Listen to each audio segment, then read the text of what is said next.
Picture this. You're 7 months pregnant, planning your baby shower, when you accidentally see a text on your husband's phone, an engagement announcement to another woman for next month. But here's the twist that will blow your mind. This isn't just about infidelity. This is about a man so calculating, so ruthless, that he spent months systematically destroying his pregnant wife's life while pretending to love her, moving all their money into accounts she couldn't access, getting fake medical evaluations to declare her mentally unfit, planning to steal their newborn baby to complete the ultimate business merger. And just when you think Sarah Mitchell has lost everything, her home, her money, her dignity, her husband's most powerful enemy steps out of the shadows with an offer that changes everything. What happens when a pregnant woman with nothing left to lose teams up with a billionaire who has everything to gain? What happens when a mother's love collides with corporate greed and family dynasties worth billions? This is the story of how Sarah Mitchell went from victim to victor, how she turned her greatest betrayal into her most powerful weapon, and how sometimes the most unlikely alliances forge the strongest families. But I have to warn you, this story gets darker before it gets lighter. There are moments that will make you furious, twists that will leave you speechless, and a final confrontation that proves love really can conquer power. Stay with me for the next hour, because you're about to witness one of the most satisfying takedowns in modern history. And if this story resonates with you, if it reminds you that ordinary people can fight back against impossible odds, then hit that like button to help others find Sarah's story. Drop a comment and tell me what you would have done in her situation. Share this with someone who needs to hear that they're stronger than they know. And subscribe, because we're building a community of people who believe justice isn't just for the wealthy and powerful. Now let me tell you exactly how Sarah Mitchell's perfect life became her perfect nightmare, and how she turned that nightmare into someone else's reckoning. Sarah Mitchell stood in the marble-tiled kitchen of their Austin penthouse, her 7-month pregnant belly pressed against the granite countertop as she scrolled through Pinterest, planning the perfect baby shower. The afternoon sun streamed through floor-to-ceiling windows, casting golden light across the open living space that had once felt like a palace, but now felt like a prison she was too naive to recognize. At 28, Sarah had built what everyone called the perfect life. She was the marketing director who had helped her husband Ryan Walsh transform his struggling tech startup into a $40 million company. Their penthouse overlooked the vibrant downtown Austin skyline, filled with modern art and designer furniture that screamed success. But today, something felt different. Ryan had been distant for weeks, claiming the upcoming merger with Sterling Industries required his complete attention. The late nights, the hushed phone calls, the way he flinched when she touched his shoulder, all of it had created a cold knot of anxiety in her chest that she kept trying to dismiss as pregnancy hormones. Her phone buzzed on the counter, a text from her best friend Emma Carter. "Coffee tomorrow? You sounded weird on the phone yesterday." Sarah was about to respond when she heard Ryan's phone pinging repeatedly from the bedroom. He was in the shower, and the constant notifications were unusual. Ryan was obsessive about his privacy, never leaving his phone unattended, always keeping it face down. The pinging continued. Curious and concerned, Sarah walked toward their bedroom. Ryan's iPhone sat on his nightstand, the screen lighting up with each new message. She could see the preview of the latest text without unlocking the phone. "Victoria Sterling, can't wait to celebrate our engagement tonight, baby. The reservation at—" Sarah's world tilted. The phone slipped from her trembling hands, clattering to the hardwood floor. Engagement. The word echoed in her mind as she stared at the cracked screen displaying more messages from Victoria Sterling, daughter of the tech mogul whose company was supposedly just a business partner. She heard the shower turn off. Panic flooded her system as she realized Ryan would emerge any moment. She picked up his phone with shaking hands, her pregnant belly making it difficult to bend down. The crack across the screen seemed to mirror the fracture spreading through her chest. "Sarah?" Ryan's voice called from the bathroom. "Everything okay out there?" She set the phone back on the nightstand, trying to position it exactly as it had been. Her mind raced through the implications. Victoria Sterling, the woman who had been at every recent business dinner, every company event, every meeting that ran late into the night. The bathroom door opened, and Ryan emerged with a towel wrapped around his waist, his dark hair still damp. At 35, he was undeniably handsome, with the kind of confident smile that had first attracted her in business school. That same smile now looked like a mask. "You look pale," he said, studying her face. "Is the baby okay?" The concern in his voice felt like acid on an open wound. How could he stand there, naked and vulnerable, asking about their child while planning to marry another woman? "I'm fine," she managed, her voice barely above a whisper. "Just tired." Ryan nodded, already distracted as he reached for his phone. His face darkened when he saw the cracked screen. "What happened to this?" "It fell," Sarah said, which was technically true. "I'm sorry, I was cleaning and knocked it over." He frowned, turning the phone in his hands. "It's completely shattered. This is going to be a nightmare to replace with everything encrypted on here." Sarah watched him, searching his face for any sign of guilt, any indication that he realized she might have seen something. But Ryan was already moving toward his closet, scrolling through his damaged phone as if nothing had changed. Nothing had changed for him, she realized. This was just another day in his double life. "I need to run some errands," she said suddenly, grabbing her purse from the dresser. "Baby shower planning." "Sounds good," Ryan replied without looking up from his phone. "I've got that dinner meeting tonight. Might be late." The dinner meeting with his fiancée. Sarah left the penthouse in a daze, her mind struggling to process what she had discovered. 7 months pregnant, she had just learned that her husband, the father of her unborn child, was engaged to another woman. Sarah sat in her Honda Civic in the parking garage beneath their building, her hands gripping the steering wheel as she tried to steady her breathing. The contrast between her modest car and Ryan's Tesla in the next space felt symbolic of everything she was beginning to understand about their relationship. She pulled out her own phone and did what any woman in the digital age would do. She Googled Victoria Sterling. The results were immediate and devastating. Victoria Sterling, 26, heiress to the Sterling Industries fortune, influencer with 2 million Instagram followers, and according to a gossip blog from just 3 hours ago, newly engaged to tech entrepreneur Ryan Walsh. There were photos, professional engagement photos that must have been taken weeks ago. Victoria in a flowing white dress, her blonde hair perfectly styled, showing off a massive diamond ring as Ryan kissed her cheek. The caption read, "Tech power couple announces engagement. Wedding planned for next month." Next month. Sarah was due in 8 weeks. Her phone rang, making her jump. Emma Carter's name appeared on the screen, and Sarah realized she had been sitting in the garage for over an hour. "Hey," Sarah answered, her voice cracking. "Sarah, what's wrong? You sound awful." Sarah closed her eyes, trying to find the words.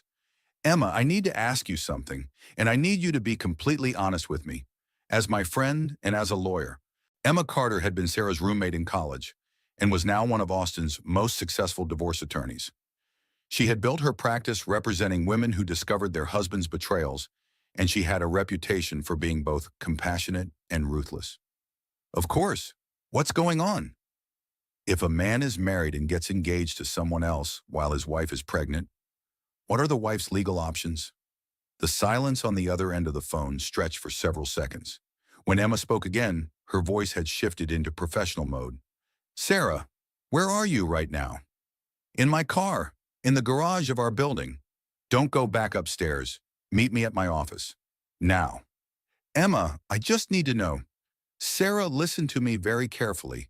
If what you're suggesting is true, then you're not just dealing with infidelity.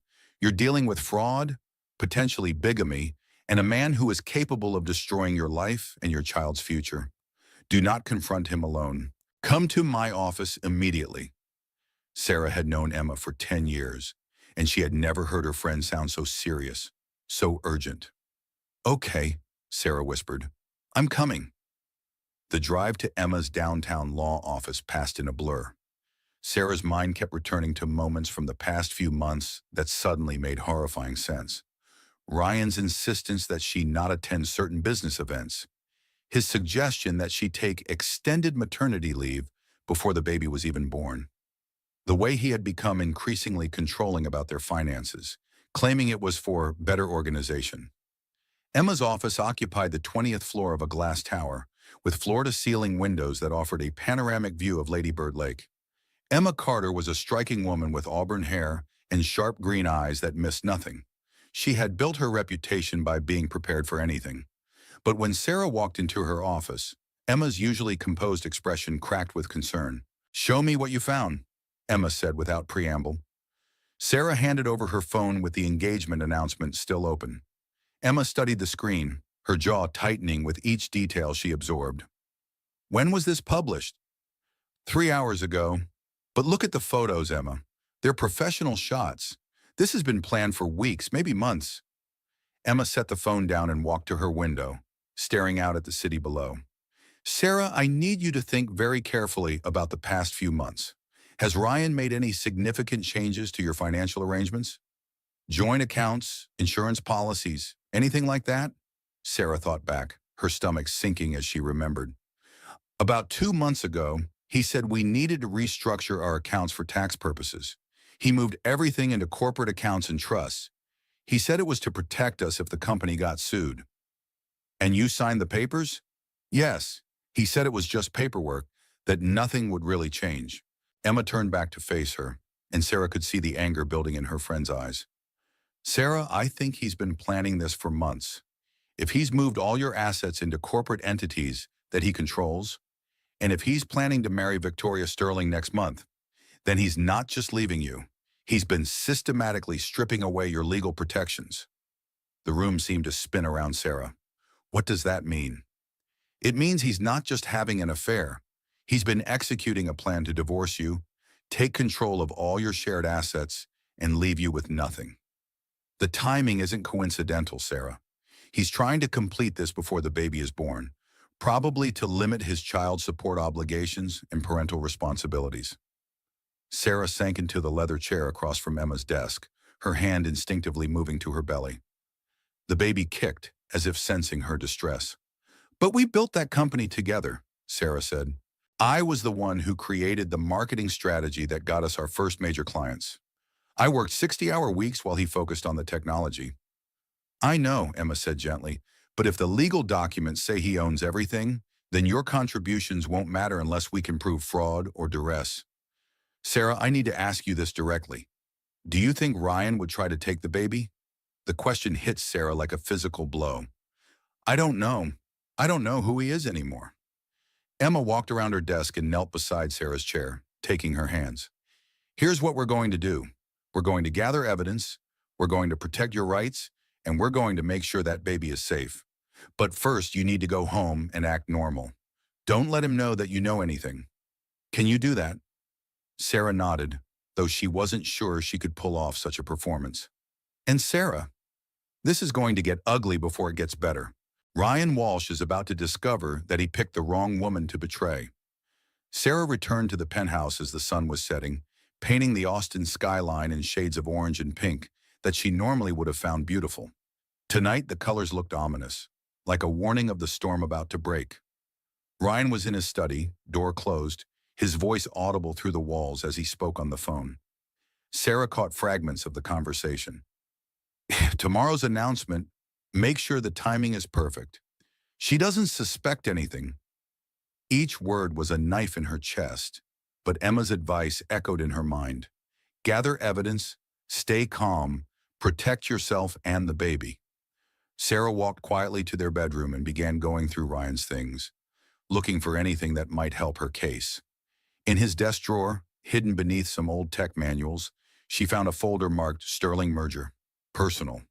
Inside were documents that made her blood run cold. Divorce papers, already prepared and waiting for her signature. A custody agreement that would give Ryan minimal visitation rights and correspondingly minimal financial responsibility. Most shocking of all, a letter from Ryan's attorney to Victoria's family, outlining how the divorce would be finalized before their wedding, ensuring that Sarah's pregnancy would not complicate their new union. The folder contained one more document that stopped Sarah's heart. A medical report recommending that she be declared mentally unstable due to pregnancy-related emotional volatility. It was signed by a doctor she had never met. Sarah quickly photographed each document with her phone, her hands shaking so badly she had to take several shots to get clear images. She was replacing the folder when she heard Ryan's study door open. "Sarah, you back?" "In here," she called, trying to keep her voice steady. Ryan appeared in the bedroom doorway, already dressed for his business dinner in an expensive suit she had given him for their anniversary. The irony wasn't lost on her. "How did the baby shower planning go?" he asked, adjusting his tie in the mirror. "Fine," Sarah managed, "just picking venues and coordinating with caterers." Ryan nodded absently, checking his watch. "I should head out soon. This dinner with the Sterling Industries executives is crucial for finalizing the merger." The lie came so easily to him, so naturally that Sarah realized this wasn't new behavior. He had probably been lying to her for months, maybe years.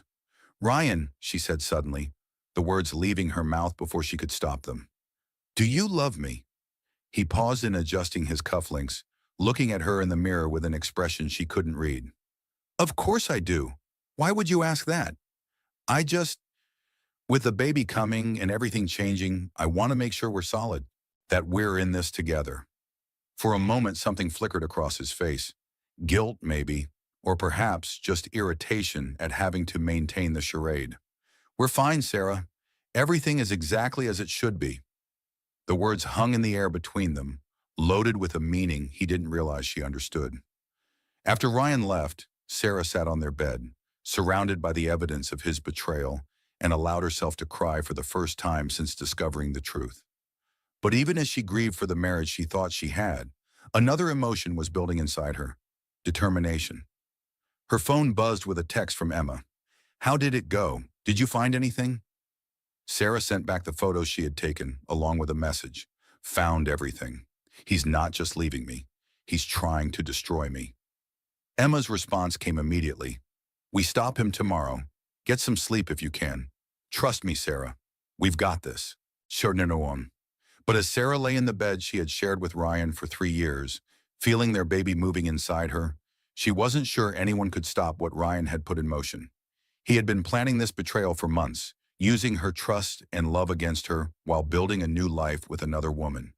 Tomorrow she would have to face the man she had loved, had built a life with, had created a child with, and reveal that she knew the truth about who he really was.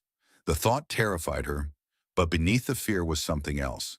A fierce, protective love for the baby growing inside her, and a growing determination that Ryan Walsh would not destroy their lives without a fight. Have you ever trusted someone completely, only to discover that trust was being used as a weapon against you? Tomorrow, Sarah would learn just how far Ryan was willing to go to erase her from his life, and she would have to find strength she didn't know she possessed to protect herself and her unborn child. The next morning, Sarah woke to find Ryan already gone. A note on the kitchen counter read, "Early meeting, home late, love you." The casual cruelty of the lie made her stomach turn. Emma arrived at 9 a.m. sharp, carrying 2 coffee cups and a legal briefcase that looked like it could contain weapons. She had brought reinforcements. James Morrison, one of Austin's most feared litigation attorneys, a man whose reputation for destroying opposing counsel was legendary. "Sarah," James said, his voice gravelly from years of courtroom battles, "Emma showed me what you found. Ryan Walsh is about to learn that bigamy is still a federal crime in Texas." They spread the evidence across Sarah's dining room table, the same table where she and Ryan had shared thousands of meals, planned their future, discussed baby names. Now it was covered with proof of his betrayal. "Here's the timeline," Emma explained, pointing to the documents. 2 months ago, Ryan moved all your assets into corporate entities he controls. 3 weeks ago, he filed preliminary divorce papers. Last week, he obtained a fraudulent medical evaluation declaring you mentally unstable. And tomorrow, he's planning to announce his engagement to Victoria Sterling. "But he's already announced it," Sarah protested. "I saw it online yesterday." James and Emma exchanged a look. "That was just the gossip blogs," James said. "Tomorrow is the official announcement at the Sterling Industries board meeting. Victoria's father is planning to name Ryan as the new CEO of their merged companies. He needs to be legally free to marry Victoria before that happens." Sarah felt the world shifting beneath her feet. So this was all about money and power. I was just in the way. "Worse than that," Emma said gently. "He's been actively working to discredit you so that when he files for divorce, he can claim you're an unfit mother. The mental health evaluation he obtained was designed to support a custody battle. The cruelty of it was breathtaking. Ryan hadn't just fallen out of love with her. He had been systematically destroying her life while pretending to care about their marriage and their child. "What do we do?" Sarah asked. James smiled, and it wasn't a pleasant expression. "We destroy him first." They spent the morning crafting their strategy. James would file an injunction to freeze all assets, preventing Ryan from transferring any more money out of their joint holdings. Emma would prepare a federal complaint for bigamy and fraud, and Sarah would document everything, gathering evidence of Ryan's double life. "The key," James explained, "is timing. Ryan thinks he has you cornered, that you're too trusting or too naive to fight back. We're going to hit him with everything at once before he can react." At noon, Sarah's phone rang. Ryan's name appeared on the screen, and Emma nodded for her to answer. "Hey," Sarah said, trying to sound normal. "Sarah, we need to talk. Can you meet me at the office?" "Is everything okay?" "Just some paperwork we need to take care of. Business stuff for the merger. Nothing major." Sarah looked at Emma, who was shaking her head vigorously. "Actually, I'm not feeling well today. The baby's been acting up. Can it wait?" There was a pause. "No, it really can't. This is time-sensitive, Sarah. I need you to come in this afternoon." The urgency in his voice confirmed their suspicions. Ryan was moving forward with his plan, probably trying to get her signature on something while she was still unaware of his intentions. "Okay," Sarah said. "I'll be there in an hour." After she hung up, James looked grimly satisfied. He's making his move, which means we make ours. They spent the next hour preparing Sarah for what was about to happen. She would go to Ryan's office, pretend to cooperate, and let him reveal his true intentions while wearing a wire that would record everything. "Remember," Emma said as they fitted the small recording device beneath Sarah's maternity blouse, "let him talk. Let him explain his plan. The more he says, the more evidence we have." Sarah drove to the sleek downtown building that housed Ryan's company, the same building where she had worked 60-hour weeks to help build his dream. The irony that she was now entering as an enemy rather than a partner wasn't lost on her. Ryan's assistant, a young woman named Jessica, who had always been friendly to Sarah, looked uncomfortable when she arrived. "He's waiting for you in the conference room," Jessica said, avoiding eye contact. Sarah found Ryan standing at the head of the polished conference table, several legal documents spread before him. His lawyer, a sharp-faced man in an expensive suit, sat to his right. The setup looked like an execution. "Sarah, thanks for coming," Ryan said, his voice artificially warm. "I know this is unexpected, but we have some urgent paperwork to handle." "What kind of paperwork?" Ryan gestured to the chair across from him. "Why don't you sit down? This might take a while." Sarah remained standing. Something about the way Ryan was looking at her, like she was a problem to be solved rather than his wife and the mother of his child, made her skin crawl. "I'd rather stand," she said. "What is this about, Ryan?" His mask finally began to slip. The warm husband facade faded, replaced by the cold businessman she was beginning to recognize as his true self. "Sarah, I need you to sign these documents. They're amendments to our financial agreements, updated to reflect the new corporate structure." Sarah looked at the papers without touching them. Even from a distance, she could see they were the same divorce documents she had photographed the night before. "I don't understand," she said, though she understood perfectly. "Why the rush? Why today?" Ryan's lawyer spoke for the first time. "Mrs. Walsh, these documents are necessary to protect both you and your husband's interests as you move forward. The sooner we finalize these arrangements, the better for everyone involved." "Move forward to what?" Sarah asked. Ryan stood up, his patience finally exhausted. "Sarah, I'm going to be direct with you because we don't have time for games. Our marriage isn't working. It hasn't been working for a long time. These papers will give you a fair settlement and ensure that the baby is provided for. But I need you to sign them today." "And if I don't?" The look that crossed Ryan's face was pure venom. "Then things get complicated for you, Sarah."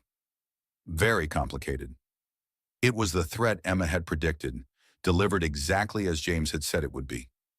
Sarah touched the recording device beneath her shirt, making sure it was still in place. "Complicated how?"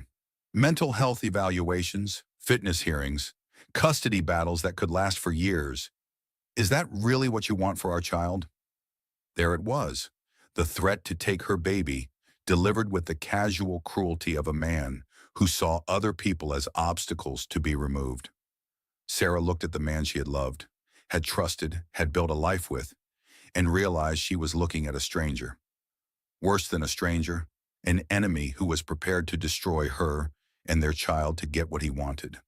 No, she said quietly, I don't want that for our child. Ryan's expression relaxed, thinking he had won. Good, then let's get this signed and we can all move forward. Sarah picked up the pen he offered, holding it over the signature line. Then she looked up at him with a smile that would have made James Morrison proud. But I'm not signing anything today, Ryan, because I know about Victoria Sterling. I know about the engagement. I know about the merger. And I know about the fake medical evaluation you obtained to declare me mentally unfit. The color drained from Ryan's face. His lawyer looked confused, clearly not aware of the full scope of Ryan's deception. Most importantly, Sarah continued, I know that bigamy is a federal crime and that everything you've done in the past 2 months constitutes fraud.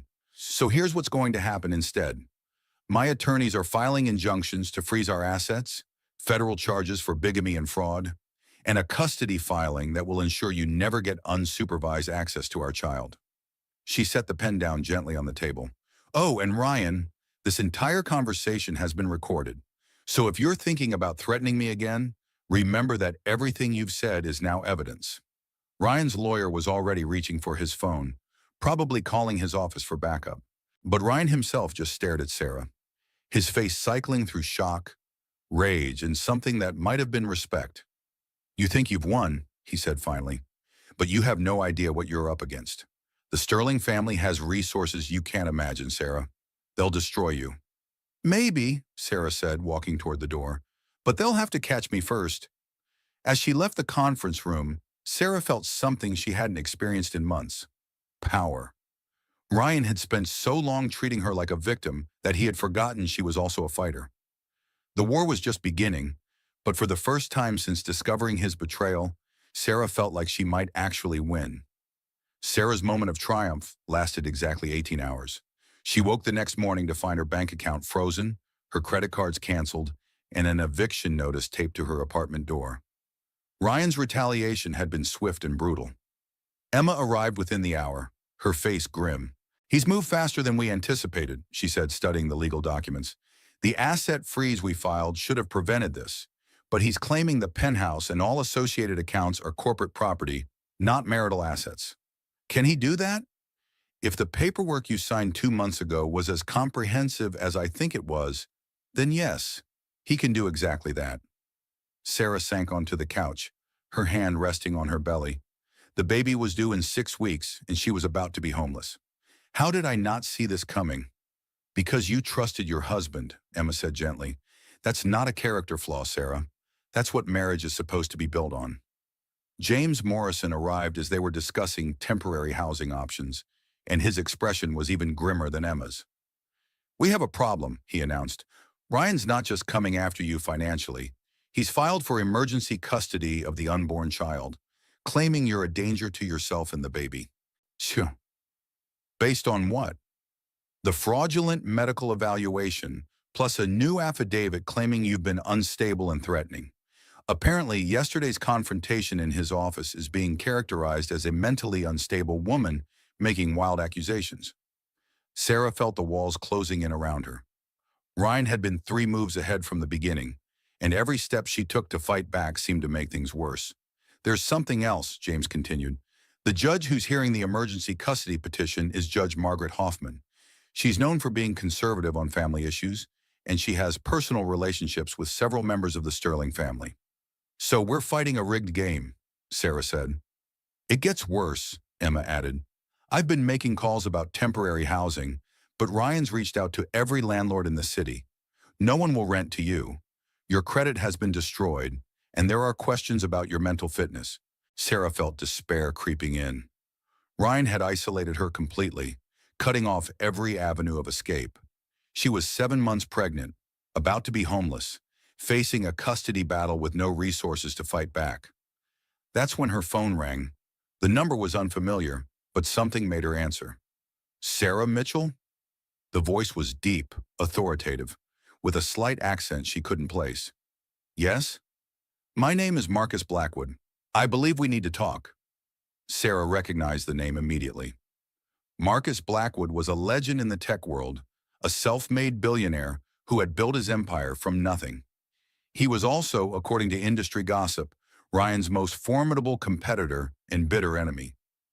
I'm sorry, Mr. Blackwood, but I don't think this is a good time.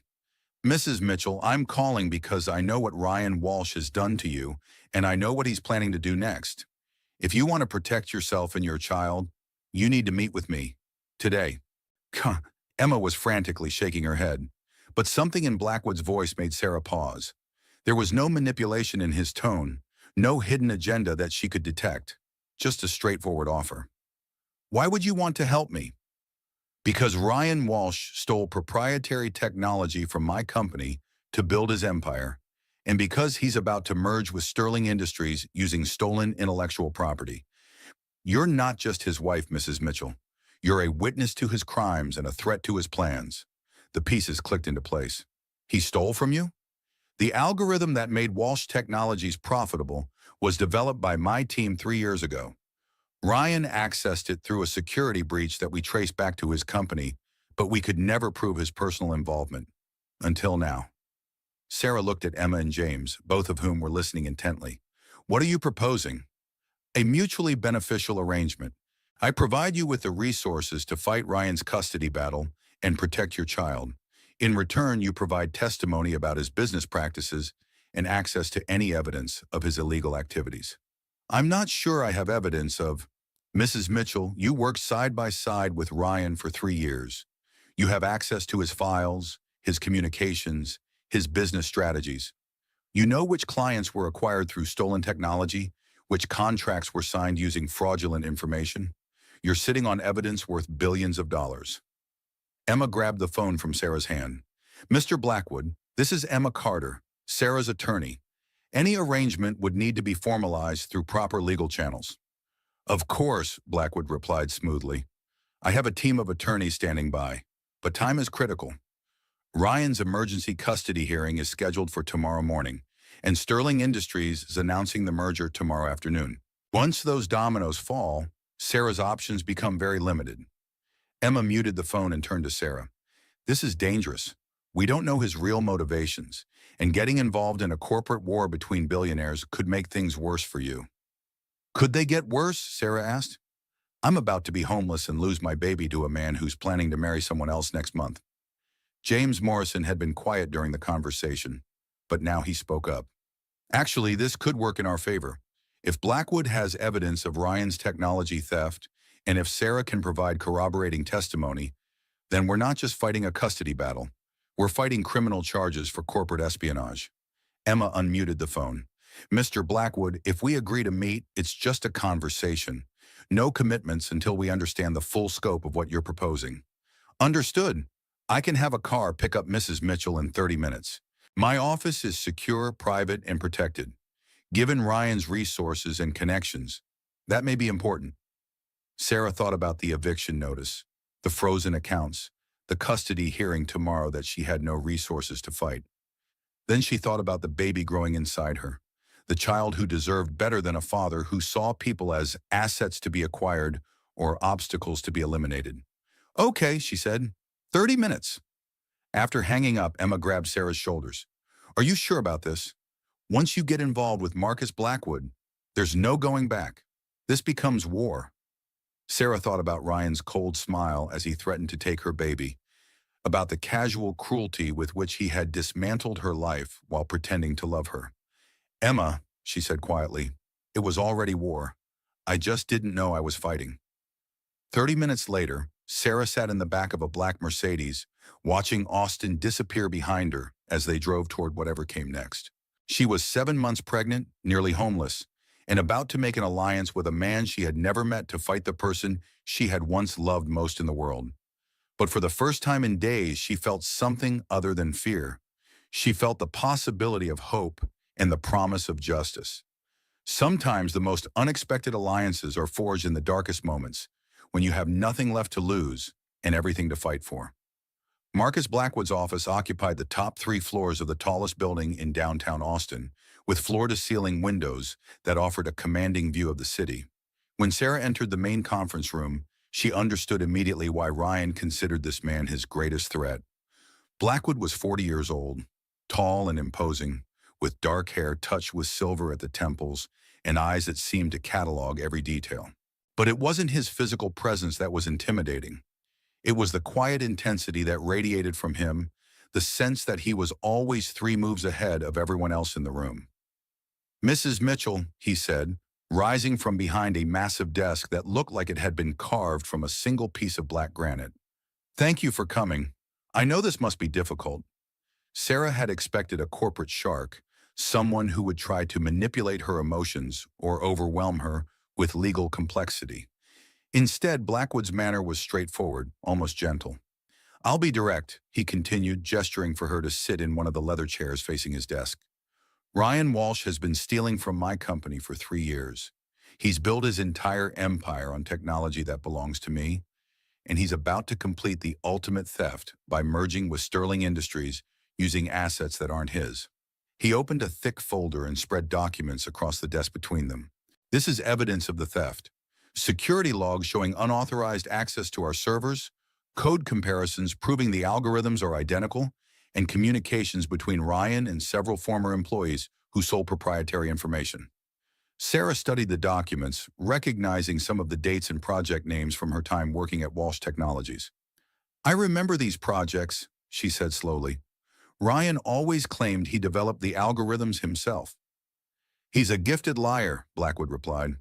"But he's not a programmer. Every major breakthrough at Walsh Technologies was stolen from someone else, primarily from us. Why haven't you taken him to court?" Blackwood's expression darkened. "I tried, but Ryan has been very careful to cover his tracks, and the Sterling family has significant influence in the legal system. Every time I've gotten close to proving the theft, suddenly judges recuse themselves, witnesses become unavailable, evidence disappears." Sarah felt a chill of recognition. "That's what he's doing to me, isolating me, controlling the narrative, making sure I can't fight back." "Exactly, but you have something I've never had, inside access. You worked alongside Ryan for 3 years. You have knowledge of his business practices, his communications, his strategies.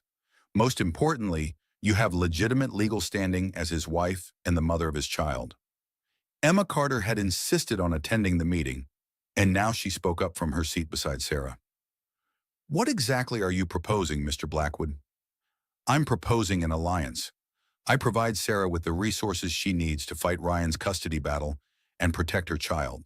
Legal representation, financial support, secure housing, whatever she needs. In return, Sarah provides testimony about Ryan's business practices and any evidence she can access regarding his theft of intellectual property." "And what happens to Sarah when this corporate war is over?" Emma asked pointedly. "She gets justice," Blackwood replied simply. "Ryan Walsh is stripped of his stolen empire, held accountable for his crimes, and prevented from taking custody of a child he's already proven he doesn't deserve." Sarah looked out the window at the city below, thinking about the life she had built with Ryan, the future she had planned, the trust she had placed in a man who was systematically destroying her. Then she thought about the baby growing inside her, the child who deserved protection from a father who saw people as commodities. "I need guarantees," she said finally. "Legal protections for myself and my child. I won't be anyone's pawn, Mr. Blackwood, not even yours." For the first time since she had entered the room, Blackwood smiled, and it transformed his entire face. "I wouldn't expect anything less. My attorney will draft an agreement that protects your interests and ensures your independence, regardless of the outcome of our corporate dispute." They spent the next 2 hours negotiating the terms of their alliance. Sarah would receive immediate housing in a secure residence, comprehensive legal representation for her custody battle, and financial support until the situation was resolved. In return, she would provide testimony about Ryan's business practices and assist in gathering evidence of his corporate theft. "There's one more thing," Blackwood said as they prepared to finalize the agreement. "Ryan's emergency custody hearing is tomorrow morning. We need to be prepared for anything he might try." "What do you mean?" Sarah asked. "I mean Ryan Walsh is desperate. His merger with Sterling Industries depends on completing his divorce and custody arrangements before the wedding next month. If he can't control you, he'll try to eliminate you as a threat entirely. Emma leaned forward. Are you suggesting he might try to harm Sarah physically? I'm suggesting that Ryan Walsh has already proven he's willing to commit fraud, theft, and emotional abuse to get what he wants. Physical intimidation isn't a large step from where he's already gone. Sarah felt the baby kick, as if responding to the tension in the room. The child she was carrying would be born into a world where its father was prepared to destroy its mother to maintain his empire built on lies. Then we make sure he doesn't get the chance, she said firmly. Blackwood nodded approvingly. My security team will ensure your safety, and my legal team will be prepared for whatever Ryan tries at tomorrow's hearing. But Sarah, I need you to understand something. Once we move forward with this alliance, there's no going back. Ryan will see this as the ultimate betrayal, and he'll respond accordingly. Sarah thought about the man she had married, the person she had trusted with her heart and her future. That man had never existed. The real Ryan Walsh was someone who could look her in the eye while planning to steal her child and destroy her life. He betrayed me first, she said quietly. I'm just finally fighting back. As Sarah signed the alliance agreement, she realized that she was no longer the naive woman who had discovered her husband's infidelity just days before. She was becoming someone harder, someone more strategic, someone capable of playing the same ruthless game that Ryan had been playing all along. Tomorrow's custody hearing would be the first real battle in a war that would determine not just her future, but the future of her unborn child. With Marcus Blackwood's resources behind her, she finally had a chance to win. But winning would require becoming someone she had never been before. Someone capable of destroying the man she had once loved, before he could destroy her and their child first. The transformation was already beginning, and there would be no going back. The courthouse buzzed with tension as Sarah arrived for the emergency custody hearing, flanked by a legal team that Marcus Blackwood had assembled overnight. Emma Carter led the group, but she was now supported by two additional attorneys, Catherine Stone, a specialist in high-stakes custody battles, and David Chen, an expert in corporate crime whose presence sent a clear message about the scope of their case. Ryan sat at the opposing table with his attorney and two representatives from the Sterling family legal team. When he saw Sarah's expanded representation, his confident expression faltered for the first time since this battle had begun. Judge Margaret Hoffman entered the courtroom with the bearing of someone accustomed to making decisions that change lives. She was in her 60s, with silver hair pulled back in a severe bun and eyes that revealed nothing of her thoughts. This is an unusual emergency petition, Judge Hoffman began, reviewing the documents before her. Mr. Walsh, you're seeking custody of an unborn child based on claims that the mother poses a danger to herself and the child. These are serious allegations. Ryan's attorney, David Pierce, stood to present their case. Your Honor, Mrs. Walsh has exhibited increasingly erratic behavior over the past several weeks. She has made wild accusations against her husband, including unfounded claims of infidelity and business impropriety. Yesterday, she confronted Mr. Walsh at his office in what witnesses described as an aggressive and unstable manner. Sarah felt her anger rising, but Catherine Stone placed a restraining hand on her arm. They had prepared for this approach. Furthermore, Pierce continued, Mrs. Walsh is currently facing eviction due to financial irresponsibility, and she has formed an inappropriate alliance with Marcus Blackwood, a known business rival of her husband. We believe she is being manipulated by Mr. Blackwood for his own corporate purposes, putting both her welfare and that of the unborn child at risk. Judge Hoffman looked skeptical. Mr. Pierce, you're asking me to award custody of an unborn child to a father who, according to these same documents, is planning to marry another woman next month. How do you reconcile that with claims of wanting what's best for the child? Pierce looked uncomfortable. Your Honor, Mr. Walsh's personal life has no bearing on his fitness as a father. He has the financial resources and emotional stability to provide for the child's needs. Catherine Stone rose for Sarah's response, and her presence immediately shifted the energy in the room. Stone was known for destroying opposing counsel with precision and facts, and her reputation preceded her. Your Honor, Stone began, what we have here is not a concerned father seeking custody. What we have is a systematic campaign to discredit and control a pregnant woman by a man who has been planning to abandon his family for months. Stone opened her briefcase and pulled out a thick folder. These are financial records showing that Mr. Walsh has been systematically moving marital assets out of his wife's reach for the past 3 months. These are communications between Mr. Walsh and Victoria Sterling, dating back 6 months, discussing their wedding plans while Mrs. Walsh was pregnant with his child. And this is the fraudulent medical evaluation that Mr. Walsh obtained without his wife's knowledge or consent. Judge Hoffman's expression grew increasingly stern as Stone presented each piece of evidence. You're claiming fraud, Mrs. Stone? I'm claiming systematic abuse, Your Honor. Financial abuse, emotional abuse, and an attempt to use the court system to complete that abuse by taking custody of a child from a mother who has done nothing wrong except discover her husband's betrayal. Ryan's attorney tried to object, but Stone continued. Furthermore, Your Honor, we have evidence that Mr. Walsh has engaged in criminal activity that calls into question his fitness as a parent. David Chen stood up, introducing himself as a federal prosecutor on loan from the Corporate Crimes Division. Your Honor, Mr. Walsh is currently under federal investigation for theft of intellectual property, corporate espionage, and fraud. The evidence suggests he has built his entire business empire on stolen technology. The courtroom erupted in whispers. Judge Hoffman banged her gavel for order, her eyes fixed on Ryan, who had gone pale. Mr. Pierce, Judge Hoffman said coldly, did you know about this federal investigation when you filed this petition? Pierce looked confused and angry, clearly having been kept in the dark by his client. No, Your Honor, I was not aware of any criminal investigation. Judge Hoffman turned to Ryan directly. Mr. Walsh, are you under federal investigation? Ryan stood slowly, his confidence completely shattered. Your Honor, I haven't been formally charged with anything.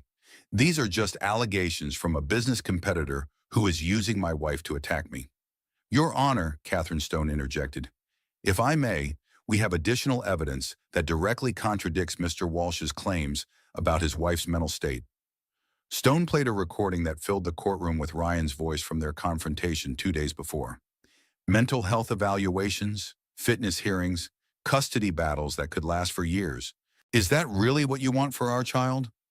Judge Hoffman's face had grown progressively darker as the evidence mounted. When the recording ended, she looked at Ryan with undisguised disgust. Mr. Walsh, this court does not appreciate being used as a weapon in someone's personal vendetta.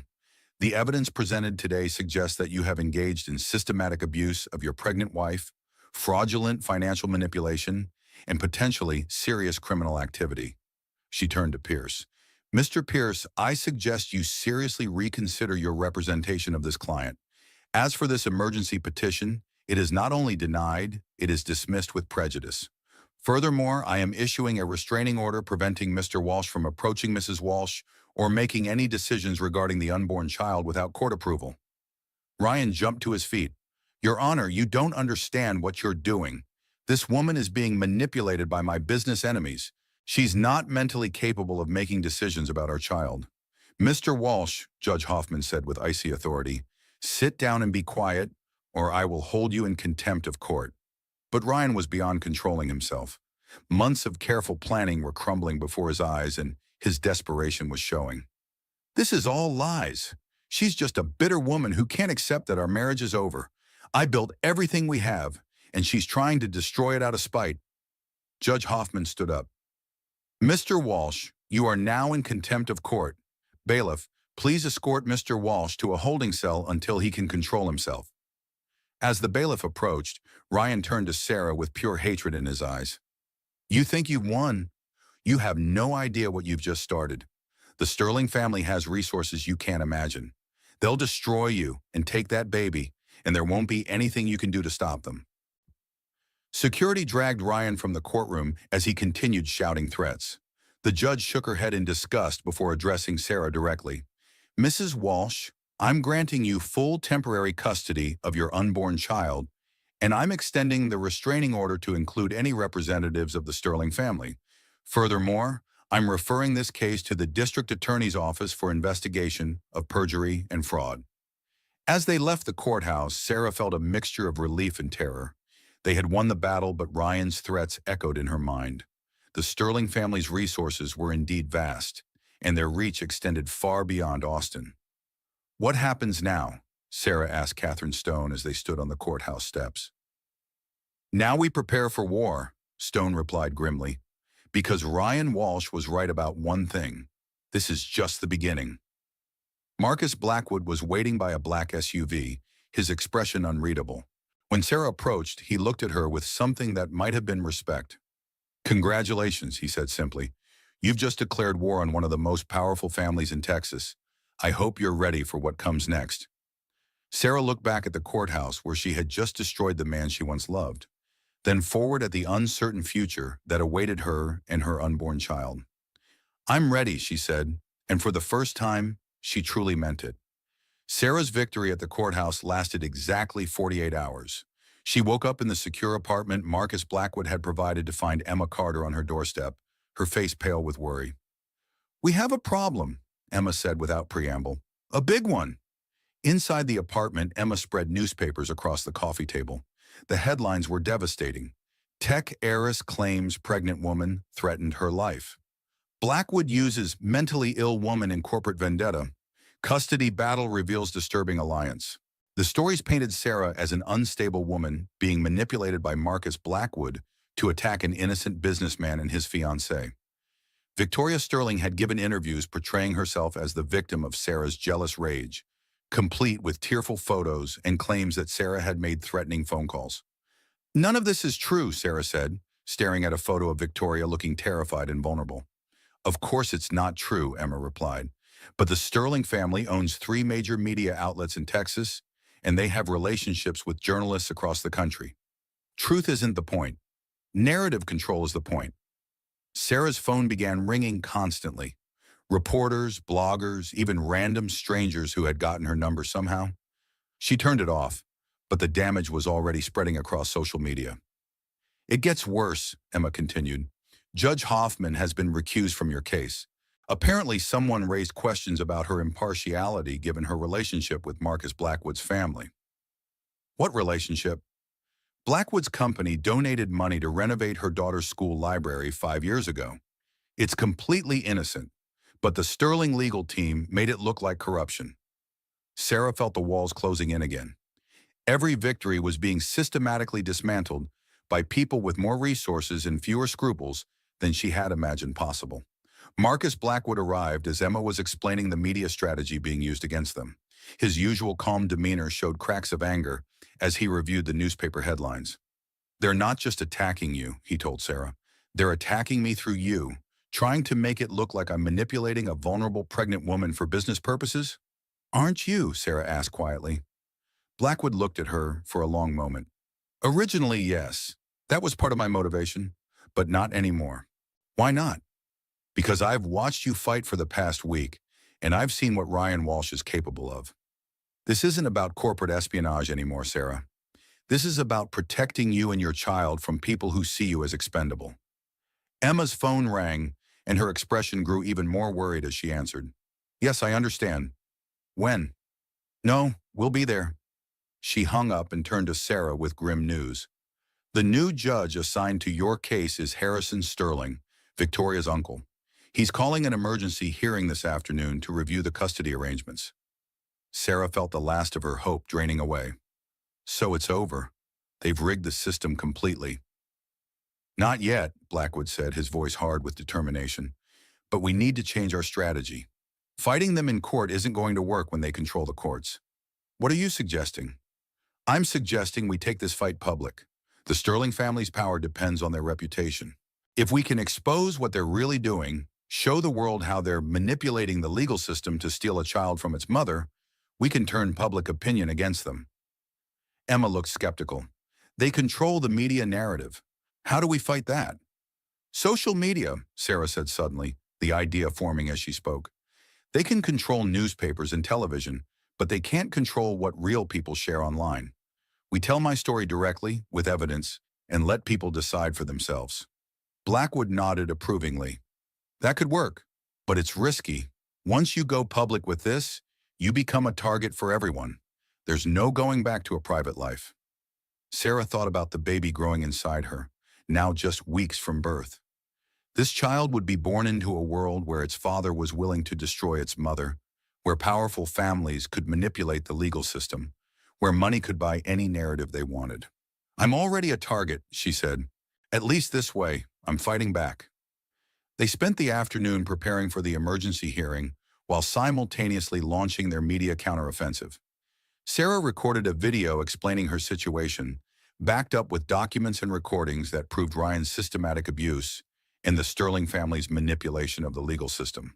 The video went viral within hours. Justice for Sarah began trending on Twitter. Women across the country shared their own stories of being betrayed during pregnancy, of having powerful men try to steal their children, of being labeled crazy for fighting back against abuse. But the Sterling family wasn't passive. Within hours of Sarah's video going live, counter-narratives appeared. Fake social media accounts spread rumors about her mental health. Doctored photos suggested she was involved with Marcus Blackwood romantically. Professional trolls flooded comment sections with attacks on her character. The emergency hearing that afternoon was a nightmare. Judge Harrison Sterling made no pretense of impartiality. He was a tall, imposing man with steel gray hair and cold eyes that looked at Sarah like she was something unpleasant he had to dispose of. "Mrs. Walsh," he began, "I understand you've been making serious allegations against my family." Catherine Stone objected immediately. "Your Honor, with respect, your relationship to the Sterling family creates a clear conflict of interest. You should recuse yourself from this case." "Miss Stone, I am perfectly capable of maintaining judicial impartiality regardless of my family relationships. Your objection is noted and overruled." The hearing proceeded exactly as Sarah had feared. Judge Sterling dismissed every piece of evidence they presented, accepted every claim made by Ryan's attorneys, and characterized Sarah's social media campaign as evidence of her mental instability. "Mrs. Walsh," he concluded, "your recent behavior demonstrates that you are not currently capable of making rational decisions regarding your unborn child. Therefore, I am awarding temporary custody to the child's father, Mr. Ryan Walsh, effective immediately upon birth." Sarah felt the world collapse around her. "Your Honor, you can't do this. Ryan doesn't want this baby. He's only doing this to hurt me." "Mrs. Walsh, your emotional outburst only reinforces my decision. Furthermore, I am issuing a restraining order preventing you from making any further public statements about this case or the Sterling family." As they left the courthouse, Sarah was surrounded by reporters shouting questions. The video she had posted that morning had drawn national attention, and now the entire country was watching this small-town custody battle that had become a symbol of something much larger. "Sarah, do you have any comment on the judge's decision? Will you appeal the custody ruling? Is it true you're romantically involved with Marcus Blackwood?" Emma and Blackwood's security team hustled her into a waiting car, but not before one reporter managed to get close enough to shout a question that stopped Sarah cold. "Sarah, what will you do if they take your baby?" As the car pulled away from the courthouse, Sarah realized that was exactly the question she needed to answer, because in 3 weeks, she would give birth to a child that a corrupt judge had already awarded to a man who had proven he would destroy anyone who stood in his way. The legal system had failed her. The media was controlled by her enemies. But there was one thing the Sterling family couldn't control: a mother's love for her child.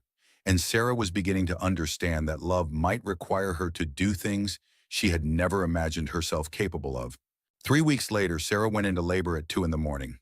Emma Carter and Marcus Blackwood raced to the hospital, knowing that the moment the baby was born, they would face the most critical battle yet. Ryan was already waiting in the hospital lobby with a court officer and his attorney, armed with Judge Sterling's custody order. The sight of him, confident and smug, ready to take her newborn child, filled Sarah with a rage that momentarily eclipsed her labor pains.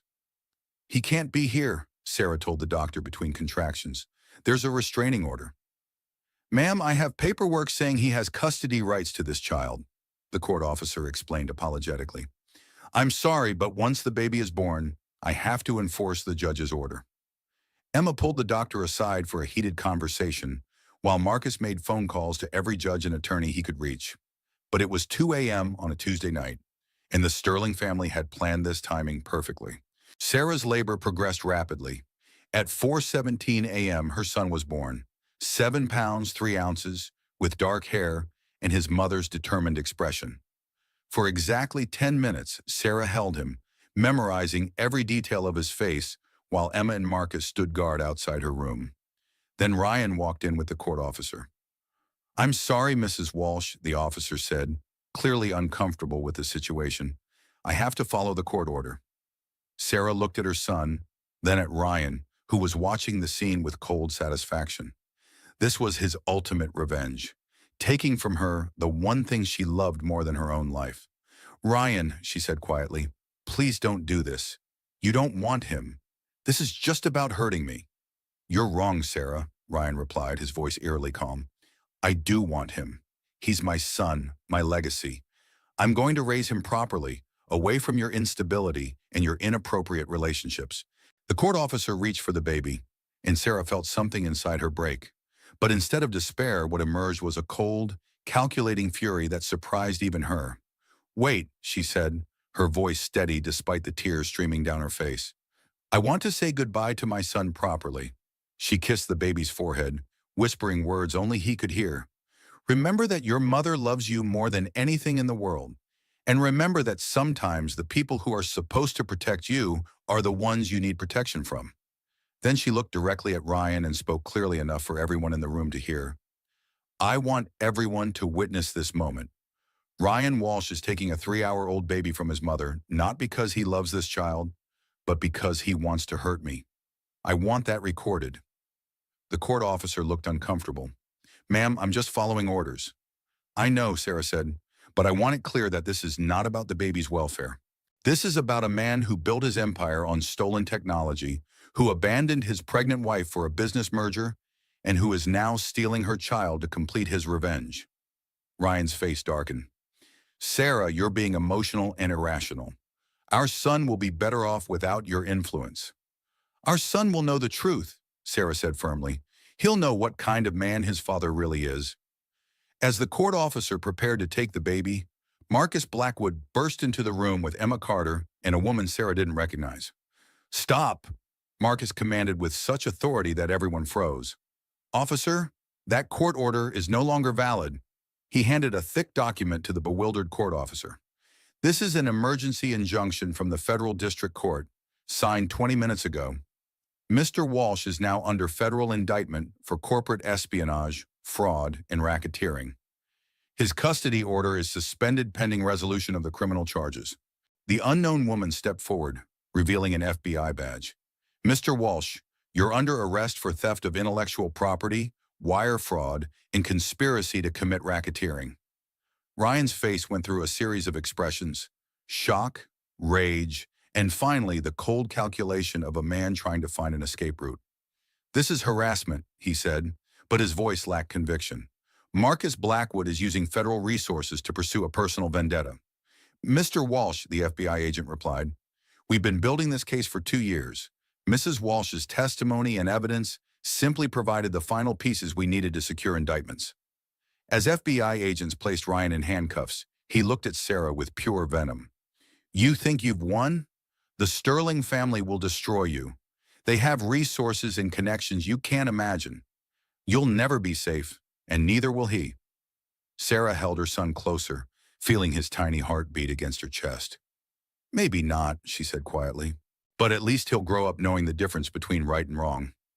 As they led Ryan away, Sarah felt exhaustion wash over her. The battle was won, but the war was far from over. The Sterling family still had their wealth and influence, and they would undoubtedly find new ways to attack her. But for now, in this moment, she had her son safe in her arms, and Ryan Walsh was facing federal prison time for his crimes. Marcus Blackwood approached her carefully, his usual stern demeanor softened by something she had never seen in him before: gentleness. "How are you feeling?" he asked. "Tired," Sarah admitted, "and scared." Ryan was right about the Sterling family. They won't give up. "Let them come," Marcus said with quiet determination.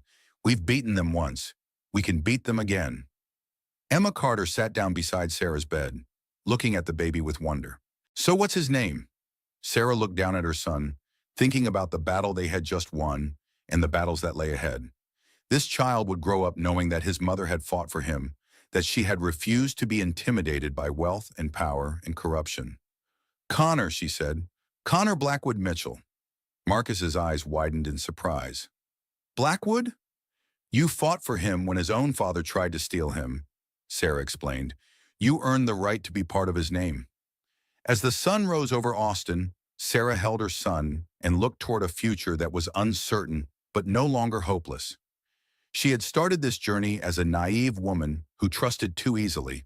She was ending it as someone who understood that sometimes protecting the people you love requires becoming stronger than you ever thought possible. Ryan Walsh had taught her that love could be a weapon used against you. But Connor would teach her that love could also be the source of unimaginable strength, and that strength would carry them through whatever came next. Sarah stood in the kitchen of the spacious house she now owned in Austin's prestigious Westlake Hills, watching Connor play in his bouncer while she prepared his bottle. The house was a gift from Marcus Blackwood, who insisted it was payment for her testimony that had finally brought down Ryan's criminal empire. But Sarah knew it was more than that. Over the past 6 months, as they had fought together against the Sterling family's continued legal challenges, something had developed between them that neither had expected. It wasn't romance exactly. It was partnership, respect, and a shared understanding of what it meant to fight for something that mattered. Marcus had become Connor's unofficial guardian, the man who showed up for midnight feedings and doctor's appointments, who read bedtime stories and assembled cribs. The doorbell rang, and Sarah smiled as she heard Marcus's key in the lock. He had his own key now, had earned it through 6 months of showing up every day, of being the father that Ryan had refused to be. "How's my boy?" Marcus asked, scooping Connor out of his bouncer and spinning him gently through the air. Connor giggled, a sound that still made Sarah's heart swell with joy. "He missed you," Sarah said, watching the two of them together. "We both did." Marcus had spent the week in Washington testifying before Congress about corporate espionage and the need for stronger intellectual property protections. His testimony had helped pass landmark legislation, and more importantly, it had ensured that Ryan Walsh would spend the next 15 years in federal prison. "Any word from the Sterling family?" Sarah asked as they settled into the living room. "Their lawyers sent another settlement offer," Marcus replied, bouncing Connor on his knee. $50 million if you agree to never speak publicly about Ryan or their family again." Sarah laughed, a sound that would have been impossible 6 months ago. "And I told them they could keep their money. We have everything we need right here." Sarah looked around the room at the life they had built together. It wasn't the life she had planned when she was married to Ryan, but it was better. It was honest, built on respect rather than manipulation, on choice rather than circumstance. "Emma called," Sarah said. "The book deal came through. They want to publish my story." "That's wonderful. What did you tell them?" "I said yes, but only if part of the proceeds go to helping other women in similar situations. Emma's setting up a foundation." Marcus nodded approvingly. "What will you call it?" Sarah thought for a moment, watching Connor grab at Marcus's finger with the determination that seemed to be his defining characteristic. "The Connor Foundation," she said, "for children whose parents put power before love." Huh. Connor chose that moment to reach for Sarah, making the little cooing sounds that meant he wanted his mother. She took him from Marcus, marveling as she did every day at the weight of him in her arms, the reality of his existence. "Do you ever regret it?" Marcus asked quietly. "Fighting back instead of just walking away?" Sarah considered the question seriously. The past 6 months had been brutal. The Sterling family's attacks had been relentless, forcing them to live with security details and constant legal battles. There had been nights when she wondered if Connor would have been safer if she had just disappeared, changed her name, and started over somewhere else. But then she thought about the other women who had contacted her after her story went public. Women who had found the courage to leave abusive marriages, to fight for their children, to refuse to be silenced by wealth and power. "No," she said firmly. "Connor deserves to grow up in a world where people can't buy justice, where the truth matters more than money. If fighting back helped create that world, even in a small way, then it was worth it." Marcus reached over and took her hand, a gesture that had become natural between them over the months of shared battles and victories. "What about us?" he asked. "Where do we go from here?" It was a question they had been dancing around for weeks. What they had built together was unprecedented, a partnership forged in crisis, a family created by choice rather than blood, a love that had grown from respect rather than passion. I don't know, Sarah admitted. I never expected to feel this way about anyone again after Ryan. But what we have, it's real. It's honest. It's everything my marriage wasn't.